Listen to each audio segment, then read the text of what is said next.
미국의 작곡가 존 케이지라는 사람이 있습니다.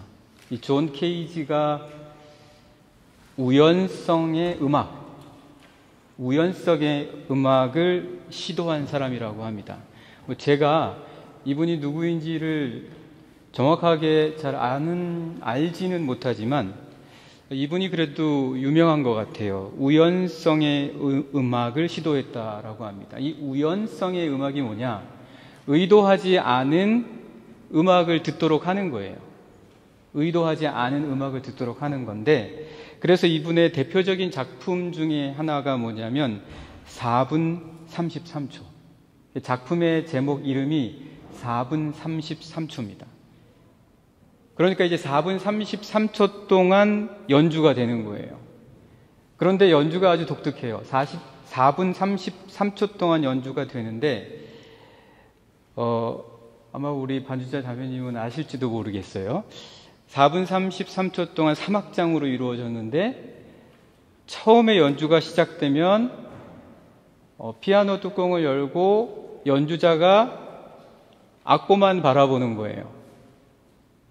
그리고 이제 1악장 끝나고 2악장이 시작될 때도 계속해서 악보만 바라봐요. 그러면 이제 관객에서 막 이런저런 소리들이 나오겠죠? 그리고 그 관객들 사이에서 움직이는 소리라든지 소곤대는 소리라든지 묻고 답하는 이야기들도 많이 들리겠죠? 그런 소리들을 일컬어서 우연의 소리라는 거죠. 우연의 소리.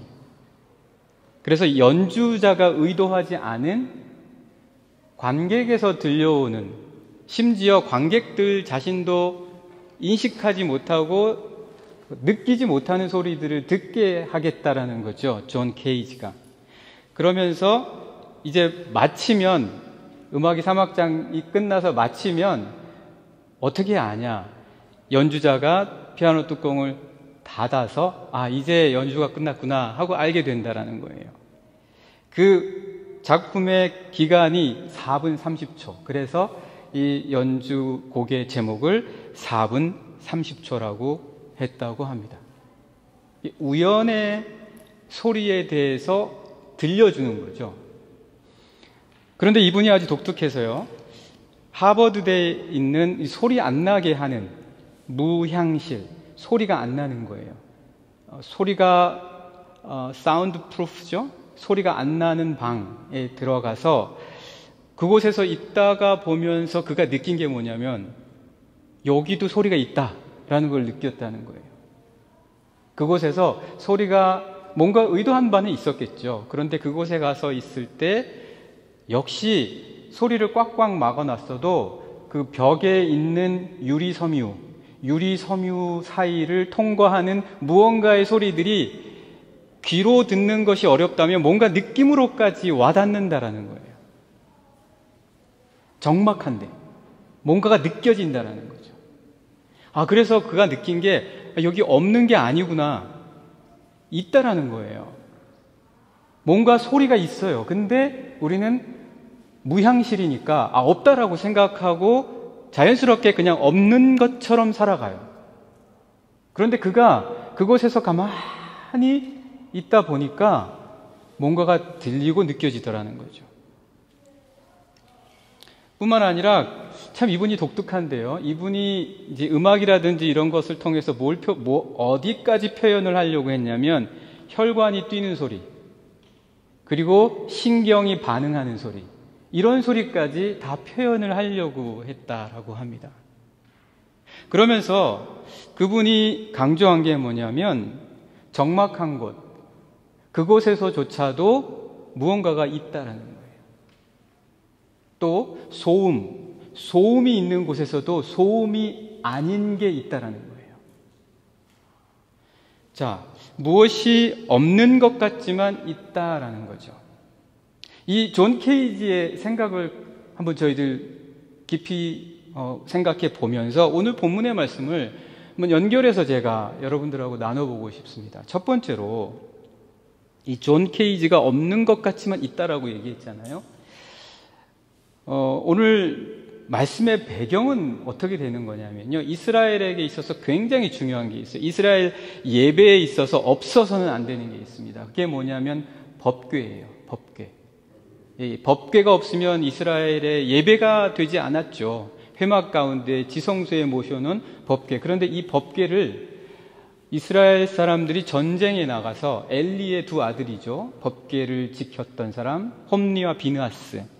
엘리 제사장의 두 아들이 전쟁에 나갔다가 블레셋 사람들에게 그 법궤를 그만 빼앗기고 맙니다. 빼앗겨서 그 법궤가 블레셋 땅에 7개월이 있어요. 7개월 머무르게 돼요. 그런데 그 7개월 머무르는 동안 블레셋 땅에 굉장히 많은 재앙들이 닥치게 됩니다.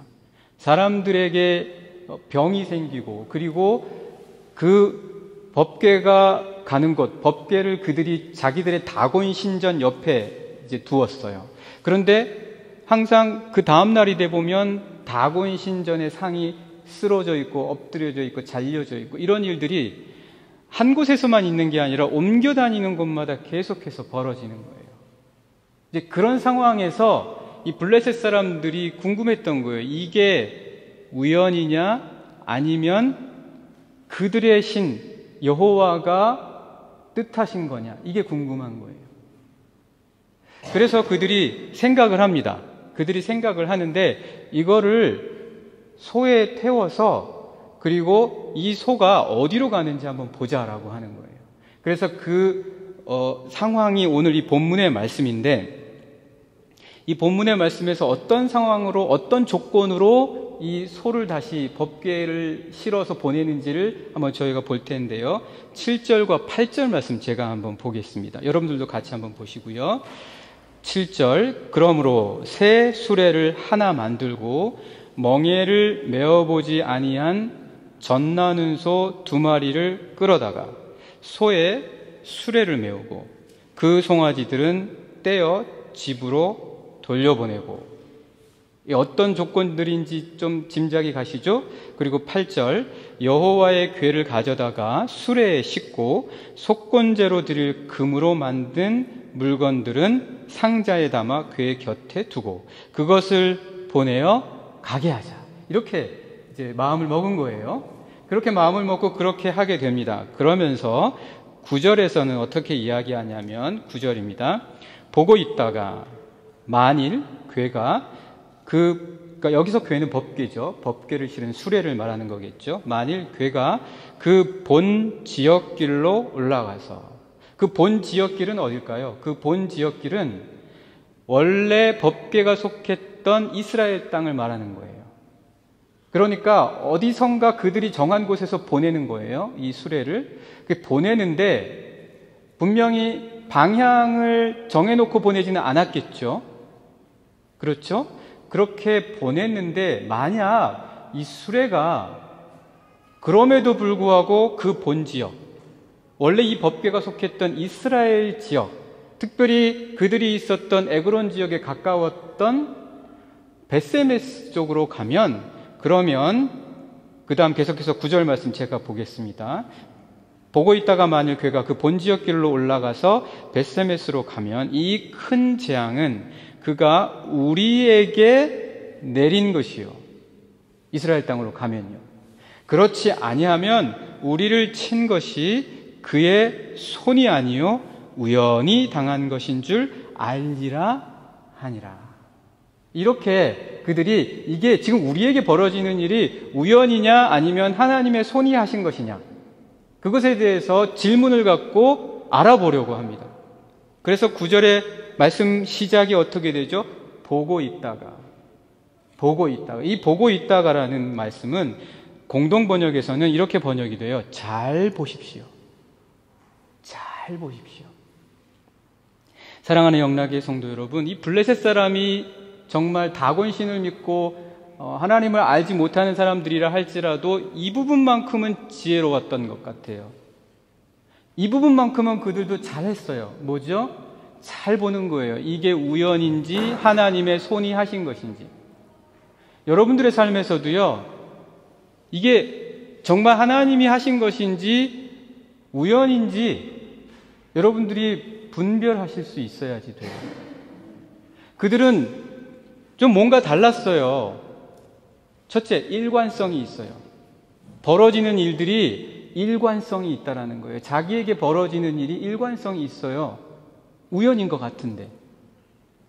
존 케이지의 말을 빌자면 없는 것 같은데 뭐가 있는 것 같단 말이에요. 그리고 지속적이에요.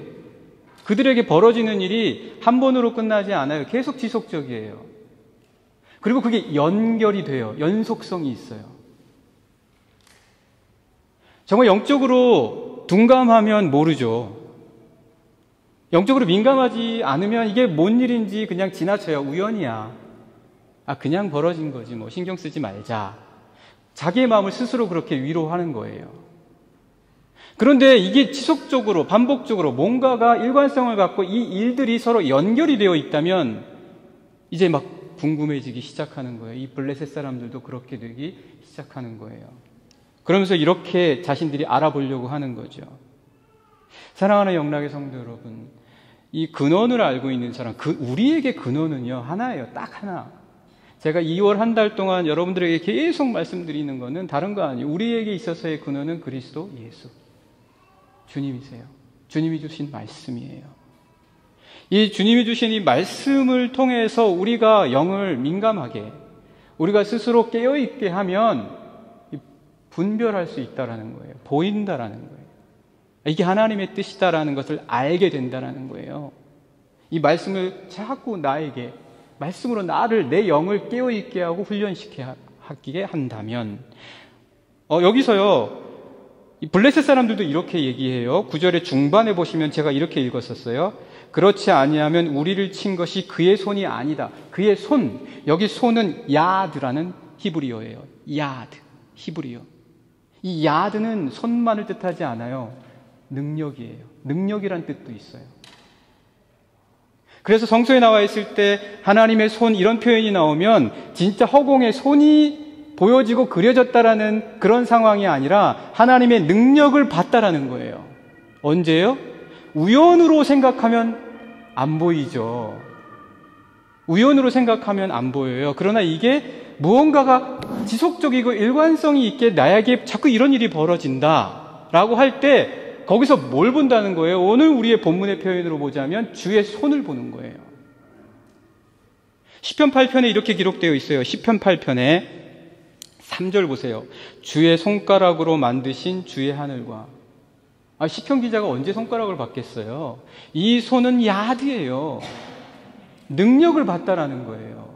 내 삶 속에서 지금 하나님이 능력 가운데 내게 뭔가 메시지를 주고 계신다라는 것을 그가 영적으로 민감하기 때문에 우연으로 생각하지 않고 이거는 뜻이 있는 일이다라는 것을 알게 되는 거예요.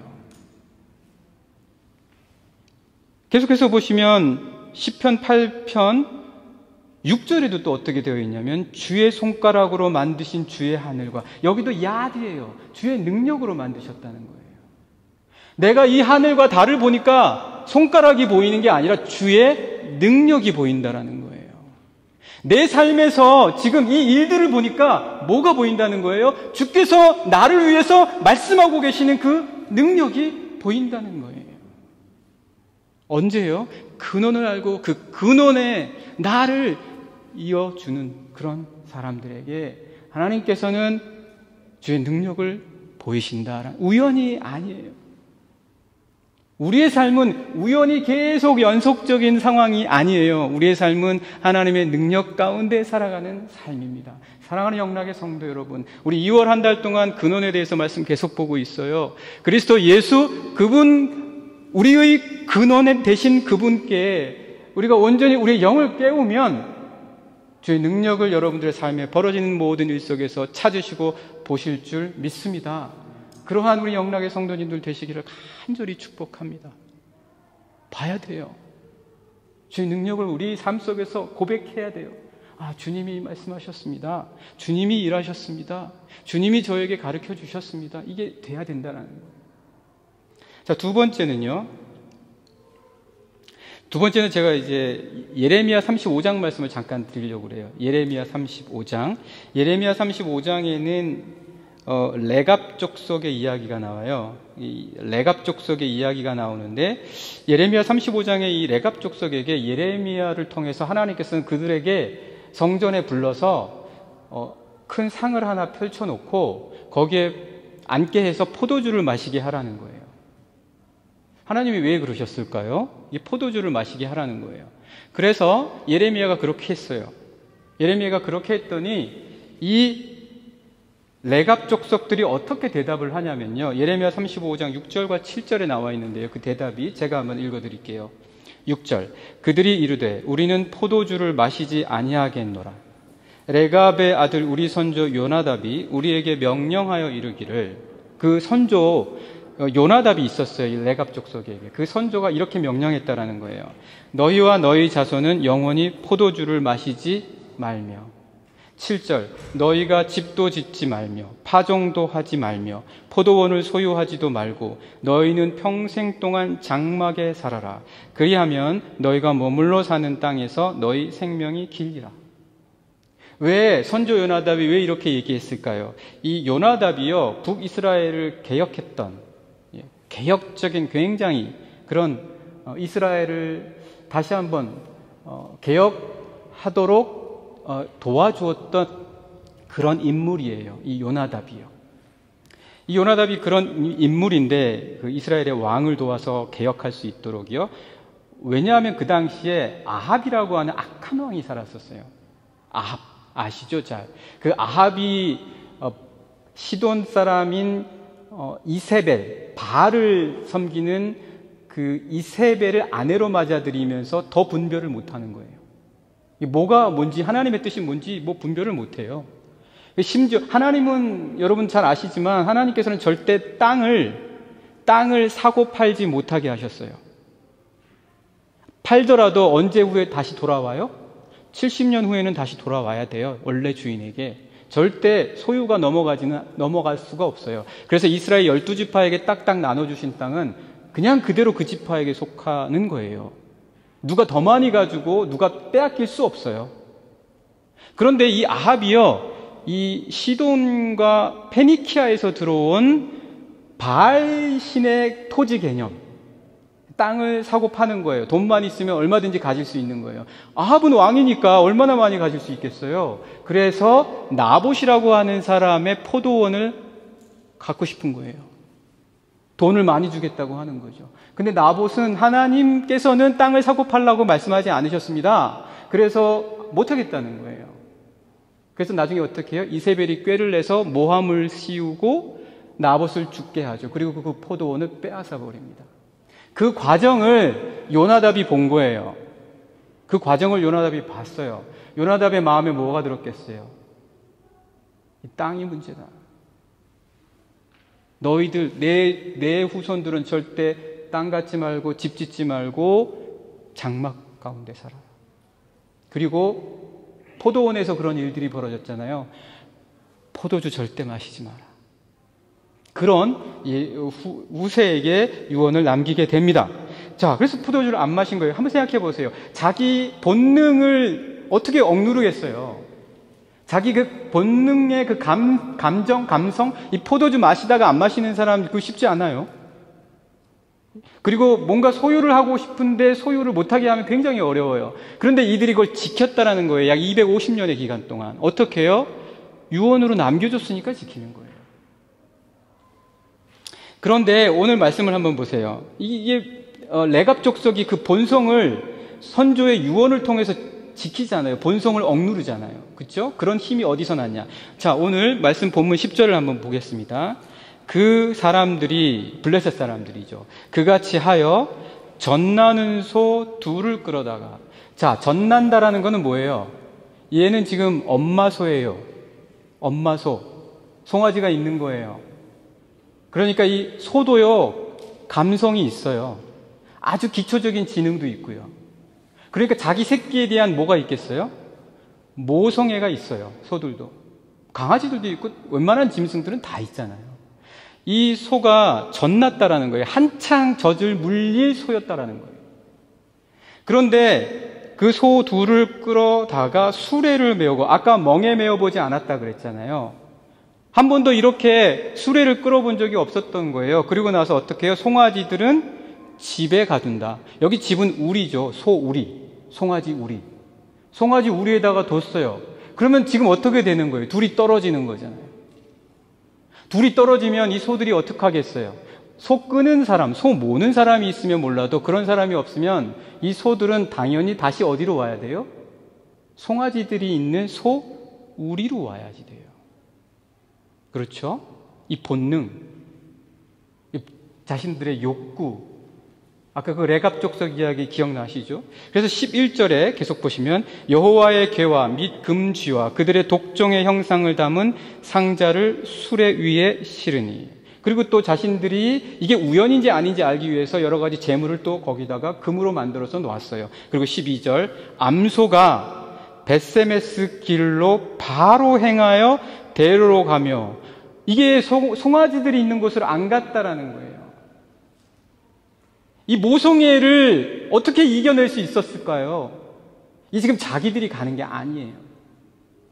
우리 인생도요, 내가 계획해요. 내가 계획하는데 내가 가고자 하는 대로 안 가요. 내가 뜻한 대로 안 되어진다라는 거예요. 그러니까 어떻게 해요? 그 다음 말씀 보세요. 갈 때에 울고 우는 거예요. 왜 우는지 아시겠죠? 송아지들한테 가고 싶은 거예요. 그 본능대로 하고 싶은 거예요. 우리의 삶에서도요, 이게 내가 원하는 대로 하고 싶어요. 근데 그게 그렇게 되지 않는다라는 거죠. 계속해서 보시면 울고 좌우로 치우치지 아니하였고 블레셋 방백들은 벳세메스 경계선까지 따라가니라. 사랑하는 영락의 성도 여러분, 당연하게 돼야 될 일들이 있어요. 그런데 당연하게 되지 않으면 우리는 어떻게 생각해요? 아, 우연이네? 어떻게 이런 일이 생겼지? 그렇게 받아들이기가 쉬워요. 당연히 이 암소들은 송아지 곁으로 가야 돼요. 그러면 우리는 뭐라고 얘기해요? 당연하지. 그리고 당연히 그래야지. 누가 끄는 것도 아닌데. 그렇게 말하기가 쉽죠. 근데 그렇게 안 되면, 야, 이런 일이 있네. 우연이다. 정말 우연치고 재밌다. 이렇게 말하기가 쉽다라는 거예요. 그런데 블레셋 사람들은 그것을, 이때만큼은 제가 참 지혜롭게 행했다고 말씀드렸잖아요. 보는 거예요. 뭘요? 주의 손을. 주의 능력을 보는 거예요. 이거는 지금 소들이 가는 게 아니라 법궤가 끌고 가고 있는 거예요. 수레 위에 법궤가 실려 있잖아요. 법궤가 사람의 자리에 앉아서 그곳에서 소들을 끌어가고 있는 거예요. 소들이 가는 게 아니다라는 것이죠.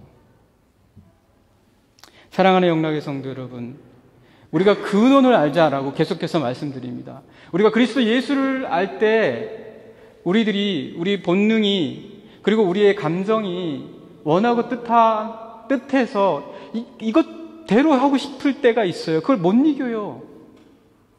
그 감정이 하고 싶은 거를 못 이겨요. 그냥 그대로 해버려요. 그냥 성격을 그대로 그냥 해요. 그냥 내 삶의 모습을 좀 바꾸고 싶다라고 계획했는데 그게 안 바뀌고 다시 또 돌아가는 거예요. 그러나 여러분, 그리스도 예수를 의지하십시오. 저와 여러분이요, 우리는 남아있는 소망은 하나밖에 없어요. 그리스도 예수 의지하는 거. 그리스도 예수를 의지하고 말씀으로 자꾸 나를 바꿔서 울면서라도 하나님께서 이끄시는 곳으로 갈 수 있게.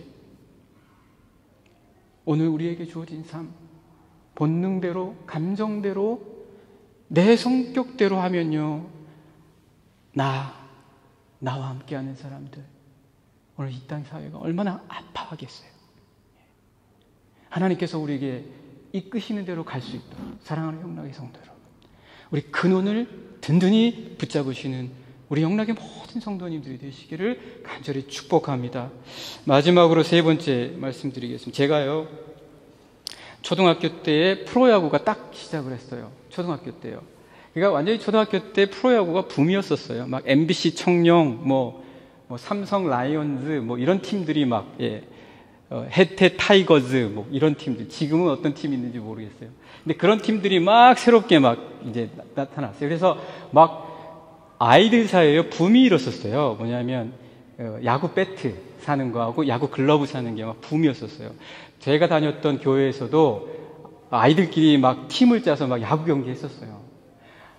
그런데 저 야구 잘하는 것처럼 보이시나요? 아무도 말씀 안 하시네요. 제가 잘 못하죠. 잘 못해요. 잘 배운 것도 아니고. 그런데 한 번은 쳤는데, 한 번 쳤어요. 근데 이게 홈런이 됐어요. 다 믿으시는 것 같아요. 진짜예요. 홈런이 됐어요. 그런데 그 전에도, 그 이후에도 한 번도 그런 적이 없어요. 딱 한 번이에요. 이거 뭐예요? 저에게는 이거는 우연이에요. 근원을 알고 있는 사람은 딱 한 번 하는 거 아니에요. 근원을 알고 있는 사람은요, 끝까지 갑니다. 딱 한 번 잘 되는 거요? 아니에요. 근원을 아는 사람은 딱 한 번 잘 되지 않아요. 영원히 잘 됩니다. 영원한 꿈을 품습니다. 사라지지 않습니다. 무엇이든 그 안에 남아있어요. 딱 한 번 홈런 치고 나서 그 다음부터 아무리 해도 안 돼요. 내 실력이 아니었던 거죠. 그러나 영혼을 품은 사람들은 아니다. 근원을 품은 사람은 아니다. 제가 우리 신앙생활이라는 거는요, 우물을 파는 것 같아요. 한 교회 공동체는요, 우리가 다 같이 모여서 같이 우물 파는 거예요. 여러분들하고 저하고 같이 우물 파는 거예요. 한 사람이 파다가 지치면 또 다른 사람이 파는 거예요. 그래서 또 다른 사람이 파주고, 파면서 어디까지 파요? 올곧게 지치지 않아요. 한 개인은 지친다 할지라도 또 중보기도 해주고, 또 중보기도 해주고, 그러면서 함께 힘을 얻는 거예요. 그래서 우리가 함께 해야 되는 거예요. 연합하고 동거하라. 바로 그 이유인 거예요. 그러면서 우리가 같이 기쁨 나누고, 그리고 언제까지 가는 거예요? 근원을 찾을 때까지 가는 거예요. 근원을 찾을 때까지 간다. 오늘 말씀 보세요. 이 소들이 도대체 어떻게 했나? 13절 말씀부터 제가 한번 읽어볼게요. 13절에서 15절까지요. 13절. 벳세메스 사람들이 골짜기에서 밀을 베다가 눈을 들어 괴를 보고 그 본 것을 기뻐하더니, 이 벳세메스 사람들이 이스라엘 지경이라고 말씀드렸죠. 밀을 베는 거예요. 그러니까 이때가 어느 때예요? 밀벨 때예요. 밀을 벨 때예요. 곡식이 들판마다 무르익었겠죠. 그죠? 자, 14절. 수레가 벳세메스 사람 여호수아의 밭 큰 돌 있는 곳에 이르러 선지라. 큰 돌 있는 곳에 섰대요. 이 당시에는 주로요, 나무 큰 것 아래나 돌에서 뭘 했어요? 예배를 드렸어요. 그리고 번제를 드렸어요. 거기까지 갔다는 거예요. 무리가 수레의 나무를 패고 그 암소들을 번제물로 여호와께 드리고, 15절. 레위인은 여호와의 궤와 그 궤와 함께 있는 금봄을 담긴 상자를 내려다가 큰 돌 위에 두매. 그날에 벳세메스 사람들이 여호와께 번제와 다른 제사를 드리니라. 자, 한번 보세요, 여러분. 아까 앞선 12절에서요, 소들이 가는 모습을 보면서 이 소들이 벳세메스로 대로를 향해 좌우로 치우치지 않았다 그랬어요. 이 대로는요, 영어 성서에 보면 하이웨이예요. 하이웨이. 독일어로 바꿔 말하자면, 독일어 성서에 그렇게 번역은 안 되어 있지만 독일어로 바꿔 표현하자면 아우토반이라는 얘기죠. 그 말은 소들이 다니는 오솔길이나 작은 숲길이 아니라 사람들이 주로 행하고 수레가 다니는 큰 길이었다라는 거예요. 그런데 아무도 끄는 사람이 없는데 이 소들이 그 길로 가면서 좌우로 치우치지 않았는데, 그 당시의 상황이 어땠는지 제가 말씀드렸죠. 곡식이 무르익었을 때라는 거예요. 밀을 베고 있었을 때라는 거예요. 그런데 이 소들이 밀밭으로 안 갔다라는 거예요. 그리고 간 곳이 어디예요? 큰 돌이 있는 곳이었다라는 거예요. 어디요? 자기들이 죽을 곳. 자기들이 죽을 곳. 뭐가 연상되시죠? 자기들이 죽을 곳으로 간 거예요. 지금 이 소가 어디로 가고 있는 거예요? 어떻게 거기로 가는 거예요? 누가 도대체 가는 거예요? 이 소들이 그렇게 가는 거예요? 하나님께서 주의 손의 능력이 지금 이 모든 것을 이루셨다라는 것을 블레셋 사람들에게 분명하게 보여주시는 것인 줄 믿습니다. 오늘 우리의 삶에서 이 근원을 아는 사람은요, 이 모든 것을 고백한다라는 거예요. 중간에 밀밭이 있다고 그 밀밭으로 빠지지 않아요. 마땅히 가야 할 그곳까지 목적이 있는 삶을 산다는 거예요. 목적지가 있어요. 한 번 그냥 나를 만족시키는 곳으로 빠지지 않아요. 좌우로 치우치지 아니하고 대로로 벳세메스까지 향하여 갔다. 그때는 밀밭을 베는 때였었는데도 불구하고, 그럼에도 불구하고 그들은 자신들이 죽을, 이 소들이 죽을 큰 돌 있는 곳에 갔다. 거기서 그들은 제물로 드려졌다. 하나님이 아니고서야 어떻게 이런 능력들이 그들의 삶 가운데 벌어지겠습니까? 사랑하는 영락의 성도 여러분, 우연으로는 결코 목적지까지 못 가요.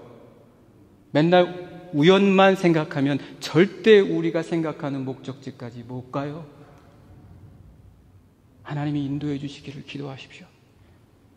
좌로나 우로나 치우치지 아니하고 대로를 향하여 하나님께서 내게 주신 목적지까지 이루실 수 있도록 하나님을 의지하십시오. 우연이 아닙니다. 우연이 아니에요. 주의 손입니다. 그 눈에 든든히 여러분 자신을 묶으시고 그 눈을 향해서 끊임없이 파십시오. 디깅, 뭘로요? 말씀의 묵상, 기도, 내 영혼의 훈련, 이것이 반드시 이 마음으로부터 삶으로 이어질 줄 믿습니다. 사랑하는 영락의 성도 여러분, 우연이 아닌 주의 손을 의지하시는 이 한 주, 우리 영락의 모든 성도님들 되시기를 간절히 축복합니다.